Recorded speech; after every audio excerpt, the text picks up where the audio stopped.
Yeah. Hope you guys are doing well. Hey, you guys. I'm live and I'm with Bergeron Pecans, one of my favorite things in the world. And we're making pesto. So I'm going to wait for a couple of folks to jump in. I hope you're having a great day.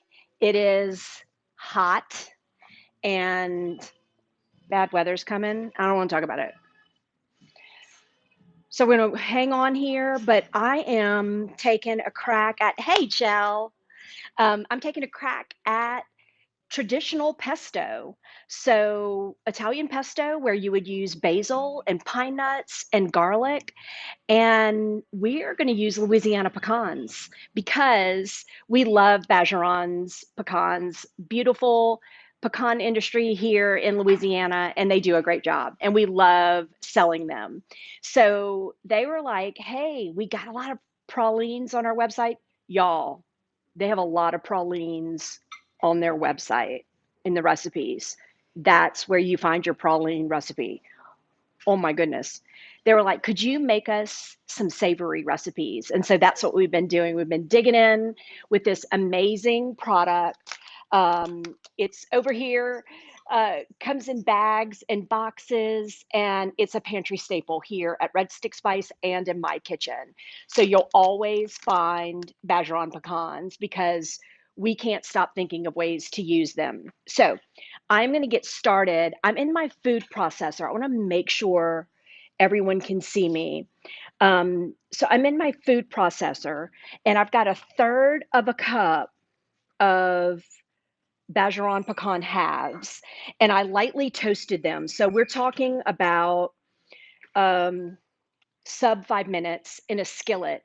And I was just moving them, and my nose was in charge. I wanted to make sure I smelled nuttiness, but absolutely no burning or scorching. But I just wanted to darken them just a tinge and get some roasting going, get some of those oils moving around in there. So that's a third of a cup, and that's going in my food processor.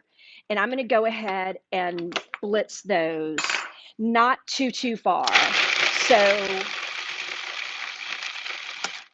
I want to break them up, but I don't want to go too far because I've got some other things going in. The other thing I've done is I've got a pot of pasta cooked because I'm going to toss this pesto in some pasta, but the possibilities are endless. So, the other thing that's happening for me these days is lots and lots of basil. So, basil's doing its thing in my garden. Oops, there we go. The basil's doing its thing in my garden. We've got a little herb garden out front here at the shop. And so I've got some basil going in. And what I do is I do two lightly packed cups of basil leaves, and I do about a half cup of parsley. So it does a couple of things. It sort of lightens the load of the basil, which can become it's wonderful, but can become a little bit perfumey. And so it kind of like takes that bite away. And it also helps with the color staying true. Now, with basil pesto, when you store it, I usually only make a small amount that I'm going to use right then. With basil pesto, if you store it, I like to freeze it. That's how I get the most vibrant color the next time I go to use it. So it goes into ice cube trays and I throw it in the freezer. Once it's frozen, then I pop it into zip top bags. I really love that method. But if you're going to store it in your fridge, a couple of things that I do is I add extra oil. I almost create kind of an oil cap on the top when it's in the jar. So I make it a little more oily. And you'll see on the recipe that we have a range of the oil of a half cup to three-quarters of a cup. So you can go on that high end and make it more oily, and that's going to help it from turning. And also keeping all the oxygen from it. So if it is pasty and you don't want to use that extra oil, you want to pat down some saran wrap, some plastic wrap on the surface and make sure that you are keeping air away from it. Because basil, once it's cut, it's oxidizing and it's turning just like when you cut an apple and it starts to oxidize. That's what's happening. So that's my 2 cups of basil leaves and a half a cup of parsley leaves. And my parsley's doing okay in my garden right now. Okay, let me get my top back on here. And what I do is I pulse that around and it's cooperating. It knows I'm on Facebook Live, you guys. So I pulse that around. But if you were, I've done this in like the little handy choppers or the immersion blenders that have the container. You'll get there. It's just going to take you a second. You have to keep like pushing the leaves down, and you might have to go in batches. But we want to make sure it's all down there with the pecans. And now I'm going to go a little bit further with it. And it already smells good. And I'm not even to a lot of the good stuff. Okay, here we go.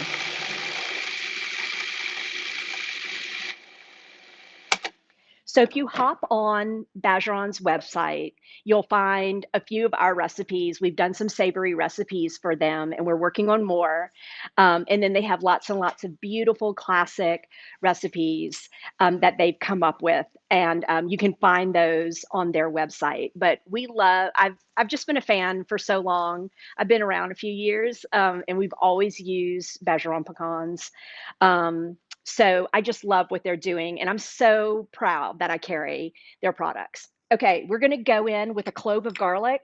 Now, look, there's this, we do this with hummus and a lot of times with tzatziki, and then also with this. I don't love the bite of a raw garlic clove. So I have done, you can sort of confit it in a small skillet with some oil, not for long. We're talking just a few minutes. I've popped it in the microwave for 30 seconds.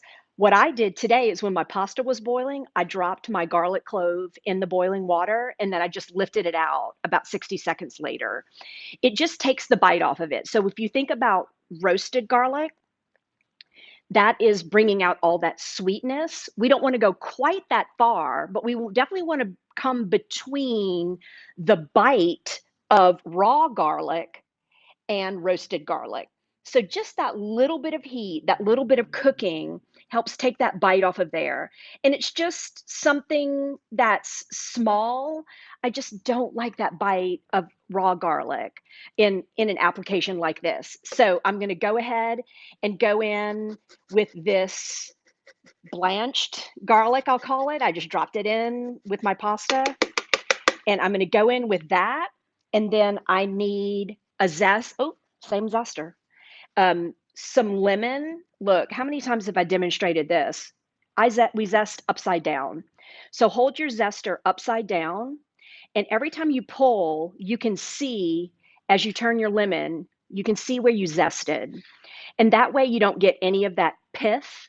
That white pith is bitter. So you can see exactly where you've zested. Just rotate that lemon. Am I still doing it? And then rotate it around, and then you've got a lemon ready to juice after this. And then I can also watch how much I'm building up. I can eyeball it. I need a teaspoon of lemon zest, so I can eyeball it and see how much I've got there. So I'm just going to go around and get all this zest. This is a microplane zester that we sell here.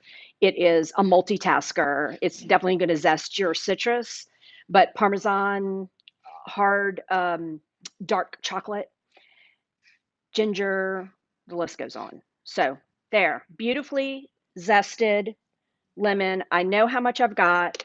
That goes in. And then we need salt. I'm going to use fleur de sel, lovely French sea salt. And then I'm going to go in with my parm and blitz that. And I'm going to get it fairly smooth. I do like a pesto that's fairly smooth, but none are right or wrong. This is all about what you prefer. So You just take it as far as you want to.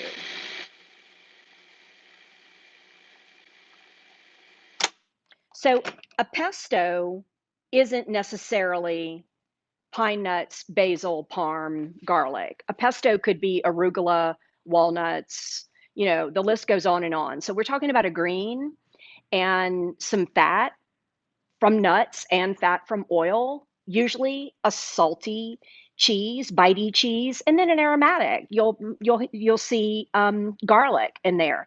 Just think about your herbs. If you were to use 100% oregano from your herb garden, which is going nuts in my garden right now, you might end up with something that's a little on the bitter side. So you need to think about pairing those herbs with something else, just like I did with the basil and parsley. But I've seen arugula pestos, I've seen spinach pestos. It's just that ratio of greens, nuts, oil, and a little bit of flavor. Okay, so I want to show you where I am with this because I am going to take it a bit further. There we go. Because I'm going to run the food processor continuously while I drizzle in the oil. And so that's going to take it further. But right now, I've got little bits of pecans, I would say about the size of little pieces of quinoa, just little bitty pieces. And I'm going to get the top back on and I'm going to go in with my half cup. I talked about our basil olive oil in the recipe. I remembered we have a pesto olive oil, so I'm going to use our pesto olive oil here on the live. You can use our Arbequina olive oil, any olive oil would work. So I'm going to get this going and drizzle in this oil. And always, I make a mess, always. You'll do way better than me. Wow!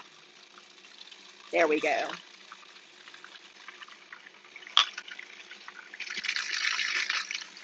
Before I go all the way, Bailey, would you get me a small red spatula? I want to scrape down the sides just to make sure everything's incorporated. And then I'm going to finish up and give it a last few rounds, but just to make sure it's lovely. So this pesto is a tiny bit darker than a traditional pine nut pesto, simply because the pecans are darker, but it is a beautiful pesto and it smells amazing. Okay, so I'm gonna get my top back on. Look at this mess. This won't happen to you.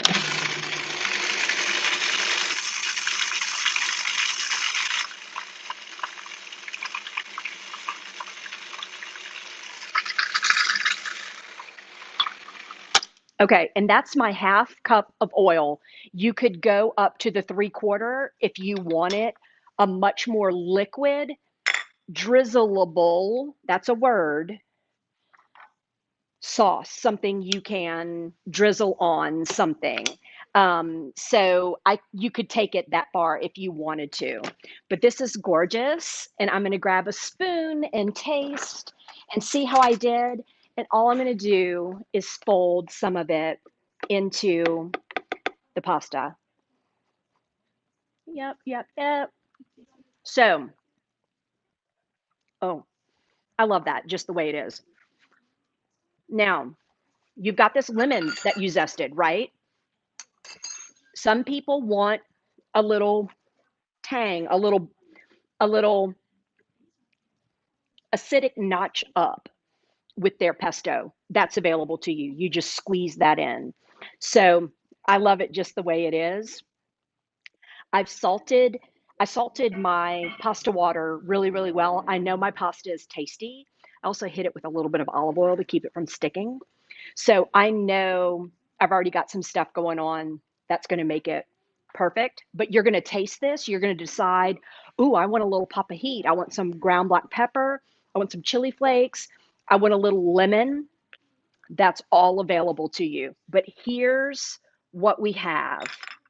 How can I make this beautiful?